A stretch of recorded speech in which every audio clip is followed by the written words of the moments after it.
দুর্গাপুরে একটি বেসরকারি মেডিকেল কলেজে ওড়িশার জলেশ্বরের দ্বিতীয় বর্ষের ডাক্তারি ছাত্রীকে গণধর্ষণের ঘটনার তীব্র নিন্দা জানিয়েছে association of health service doctors. বিবৃতিতে তারা বলেছে, রাজ্যের বুকে সাম্প্রতিক সময় শিক্ষা প্রতিষ্ঠানের অভ্যন্তরে বা সন্নিহিত অঞ্চলে নারীদের উপর ঘৃণ্য নারকীয় যৌন নির্যাতনের ঘটনা ক্রমবর্ধমান। ন্যায় বিচার প্রায় সব ক্ষেত্রেই দুর্ভাগ্যজনকভাবেই অধরা। 2024-এ আরজি করের ক্ষত যখন আজও দগদগে, তখন কসবা আইন college, Durgapur IQ city medical college পড়ুয়া ছাত্রদের উপর একের পর এক পৈশাচিক বর্বরতা বিরামহীন। তখন রাজ্যের মর্যাদা তলানিতে।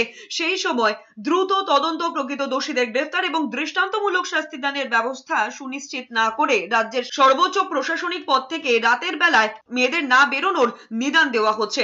একবিংশ শতাব্দীতে দাঁড়িয়ে এই জাতীয় মধ্যযুগীয় লিঙ্গ বৈষম্যমূলক ফরমান অত্যন্ত দুর্ভাগ্যের এবং লজ্জার। অবিলম্বে দোষীদের পাকড়াও করে কঠোর থেকে কঠোরতম শাস্তির দাবি তুলেছেন association of health service doctors.